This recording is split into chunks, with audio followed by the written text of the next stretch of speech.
ഇത്തവണ നമ്മുടെ സ്വീഡനിലെ വിൻ്റർ കുറച്ച് ഹെക്റ്റിക് ആയിരുന്നു കേട്ടോ. പക്ഷേ മെയ് സ്റ്റാർട്ട് ചെയ്തതോട് കുറച്ച് വ്യത്യാസം വന്നു. അപ്പോൾ നമ്മളിന്ന് എന്തായാലും ലഞ്ച് പുറത്തുപോയി കഴിക്കാനായിട്ട് ഇറങ്ങിയിരിക്കുകയാണ്. പിന്നെ ആകെയുള്ള സന്തോഷം എന്ന് പറയുന്നത് നമുക്കിപ്പോൾ ജാക്കറ്റൊന്നും ഇടണ്ട. മറ്റത് കഴിഞ്ഞ 4-5 മാസമായിട്ട് ജാക്കറ്റിനകത്ത് തന്നെയായിരുന്നു. അതിൻ്റെ ഒരു ബുദ്ധിമുട്ട് തന്നെയായിരുന്നു. അത് തീർക്കാനായിട്ട് ഞങ്ങൾ കുറേ റീൽസും പിന്നെ കുറേ ഫോട്ടോസും ഒക്കെ എടുത്തു.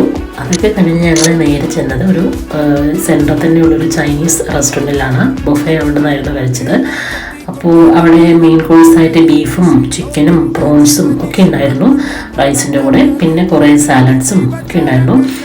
നമ്മളതൊക്കെ അത്യാവശ്യം എടുത്തു. ടേസ്റ്റ് ഓക്കെയാണ്, കുഴപ്പമില്ല. പക്ഷേ നമുക്കിപ്പോൾ എന്നും ഒരേ ഫുഡ് കഴിക്കണമല്ലോ, വെറൈറ്റി ഒക്കെ ട്രൈ ചെയ്യണം എന്നുള്ളവർക്ക് നല്ലൊരു ഓപ്ഷനാണ് ഇത്. നമുക്ക് അവിടെ നിന്ന് കിട്ടിയ ക്യാൻറ്റീൻസാണ് കേട്ടോ. പിന്നെ അതും കഴിച്ചുകൊണ്ട് ഞങ്ങൾ നേരെ വീട്ടിലേക്ക് നടന്നു. അപ്പോൾ ഇന്നത്തെ വീഡിയോ ഇത്രയേ ഉള്ളൂ.